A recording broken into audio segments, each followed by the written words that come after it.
What's up, fish nerds and tackle junkies? Welcome back to the Hunt Fish Live podcast, where spilled plastisol and Monday night meltdowns are just part of the grind. I've officially started my own bait making business because apparently I wasn't spending enough money on fishing already, and I'll be giving you all the lowdown. Plus, Monday night bass tournaments are back, and so are my questionable hook sets. So let's get into it.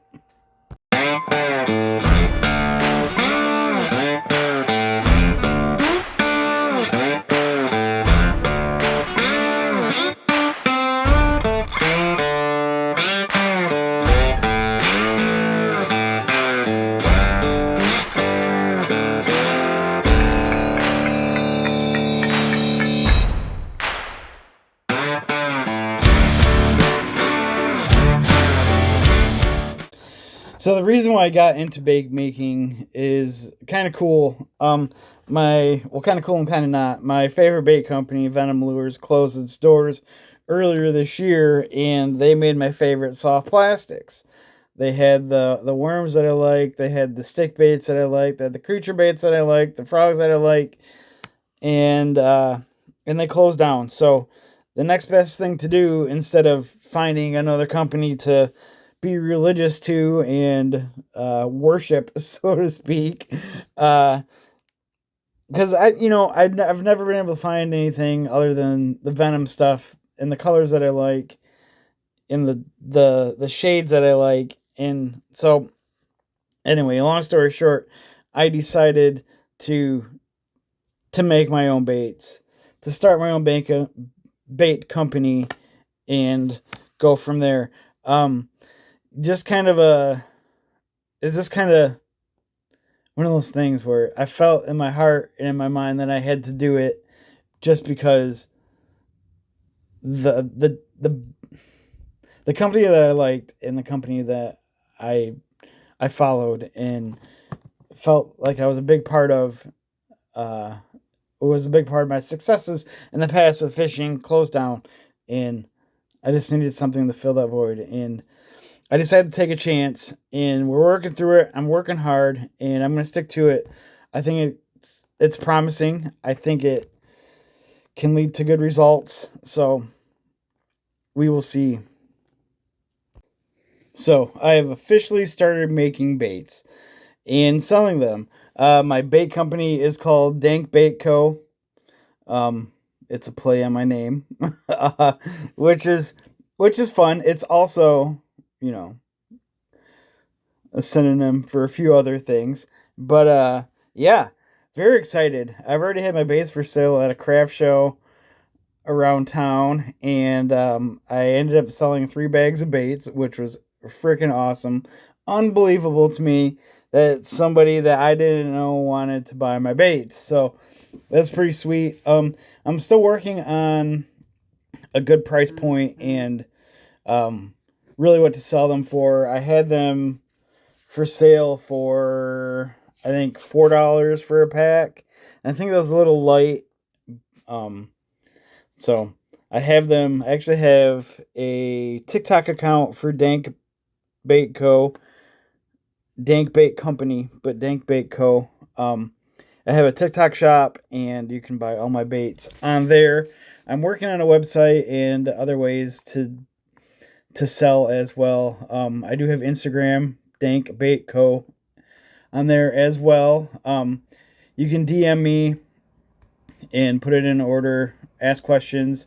I do have the ability to make custom baits, or custom colors. Right now I have, I only have 2 molds. I have a stick bait, plastic stick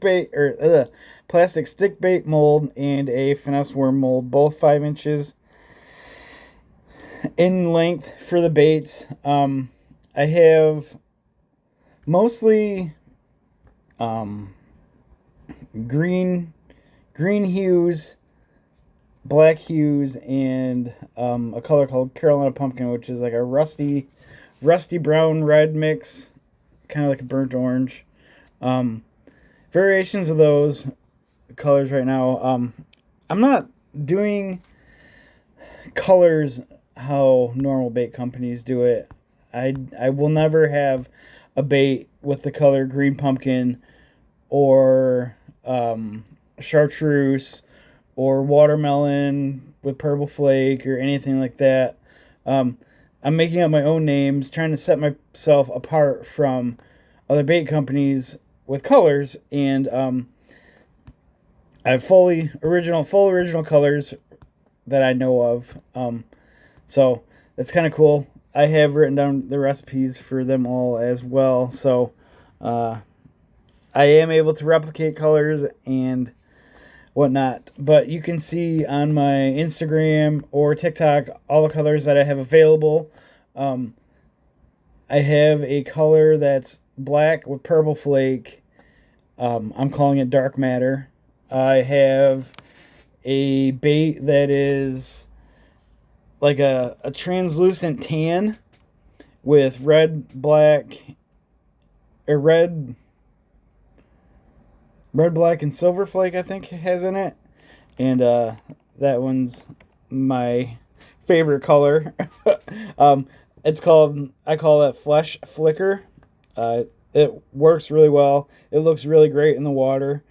Um, there's lots of flash, and it has that natural tint to it with the tan base, or with the tan-ish base. So yeah, that one is my favorite, second favorite, I guess.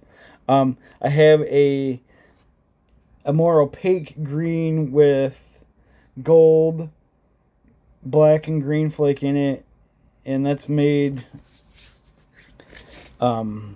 with more green colorant than not, or than normal. I call that one Gator Guac because it's made with the colorant avocado.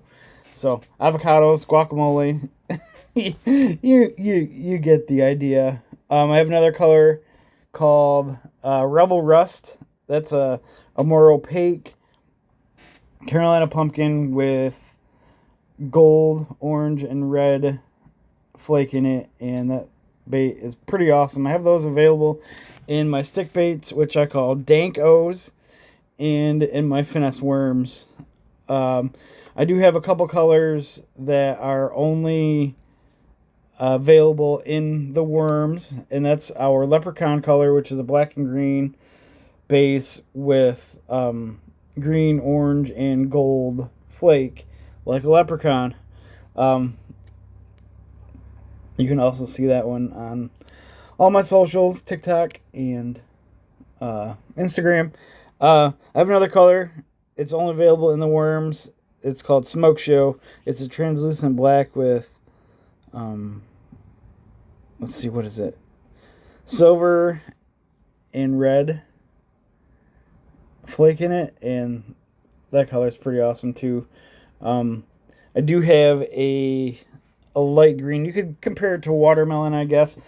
It's a translucent green made with a color called kudzu green, and it has green, or what does it have? Gold, black, and silver flake or purple flake in it, and that color is called the Magic. My buddy Corey and his girlfriend are up in the UP slaying bass on the Magic and Dark Matter this week. So I've been getting pictures. You can see those. I'll start to post those on my social medias as well. But it's been a pretty cool thing to start. It's kind of addicting. I want more colors. I want more molds. I want more everything. So we'll see where this goes. I'm working on, like I said, working on a website and just getting things finalized that way. I'd like a better way to sell. So yeah, we will see where that goes. It's a lot of fun. Like I said, it's addicting. It's super simple to get into. All you need is basically a microwave and a 2-cup Pyrex measuring cup, along with plastisol, colorant, and an injector, and maybe some glitter. Relatively inexpensive, so to speak. It doesn't cost a ton to get into it. You can get it into it for well under $1,000, which is pretty good. I did buy bags, labels, working on stickers, shirts, hats, all sorts of apparel. But I will throw the links to my social medias in the description below the podcast. Take a look, check it out, send me a message, give it a like, give it a follow, do what you got to do. Let's blow this thing up. I want to make some money. But really, more importantly, I just want to catch a bunch of bass uh, and have you guys catch a bunch of bass too. It's a ton of fun, and yeah, just do it. Just do it. Well, that being said, our tournament season is not going great. We keep falling down in the standings. I found out there was standings and points being kept, so it's been nice to follow along with that. Corey and I are sitting, as of right now today, in 13th place. We're about halfway done with our season, and the past few weeks have not been very, very good to us. We haven't caught many fish.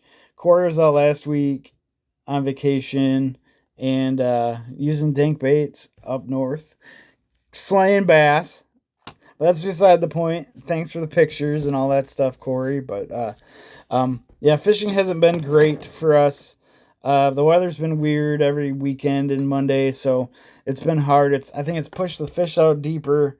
My wife and I were fishing the other day, and we noticed a lot of fish in that 15 to 18 foot range and like 25, 30 foot of water, so about halfway down the water column, and they looked like bass on the electronics. So I think we're gonna go for that, go that route on Monday. We're fishing a lake that I've never fished, Corey's never fished, and our tournament director hasn't fished either, so it might get interesting. A lot of guys that we fish with say that it fishes really good, and there are a ton of big fish in there, so hopefully we can get in on that action and maybe win a little bit of ice cream money, because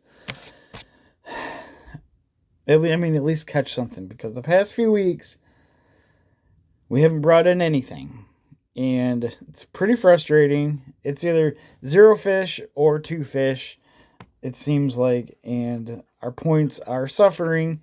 Like I said, we're in 13th out of 18 boats, 18, 19 boats total, so that kind of sucks. We do have time to get it back and to get back up front. Like I said, we're halfway down the season. We have lakes coming up that we both love to fish and have fished for a while, so I just want to be good. I think that if this season doesn't finish off how we want it to, we might not fish with these guys next year. Corey and I have been talking about doing our own thing, still fishing on Mondays, still fishing in a tournament, so to speak, but just 1v1, him versus me. We'll throw in a little bit of money, and I don't know if we're going to do every week, winner takes that, or at the end of the year, whoever gets the most points, or whoever has the best record, I guess, gets the whole pot. So, or we're just going to fish with the Monday night crew, since it's already laid out and ready to go. We're learning. We're still learning, of course, and it's just hard. We fish up against a bunch of people who have been fishing these lakes for 20, 30 years, and it's just tough. A lot of people have the live scope, the active target, all that stuff, the live imaging, and it's hard to compete against that when you don't have that kind of equipment. However, I'm not going to spend $3,000 on getting a whole setup when it doesn't really mean that much to me. If I was making big money and fishing in big tournaments, then yeah, I'd probably get it, but I'd rather toss a frog against the shore or a worm against the dock any day than sit out in the middle of the lake just staring at a screen. Not my idea of fun, but some people enjoy it. There's a few guys. We were talking the other day when we were fishing, Corey and I, we were like, because you could see their live scoping, or act, like, you know what I mean. You can see that they're doing it. And I watched a guy for a half hour the other day, and he didn't make a single cast. He was just looking at his screen trying to find fish. And so we're talking, and I was like, yeah, Corey, I bet we've made more casts today than that guy has made all year, just because he's searching for one fish at a time instead of just fishing. He's more into catching and I wouldn't call it cheating, but being selective, where we're trying to catch a fish that we don't know is there. He's trying to catch fish that he knows are there. And it shows. He wins money every week, and we don't.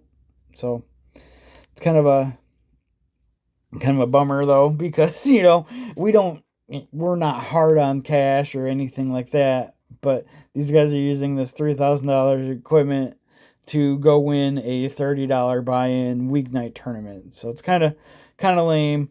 And with 12 boats, so what is he winning? Like $100, $150, maybe. I mean, it adds up, but still, kind of annoying. Well, that's it for this episode. I can't wait to share with you more about my bait making business and bait making adventures, as well as my summer bass fishing. Deer season's coming up. The boys already made a trip down to Indiana to put out trail cam, so we will be talking about that later as well. But in the meantime, hit that subscribe button and go check out Dank Bait Co. on Instagram, TikTok, Facebook, and YouTube. You won't regret it. Give a follow and say hello. Well, that's it, everybody. Thank you again for listening. Have a good one.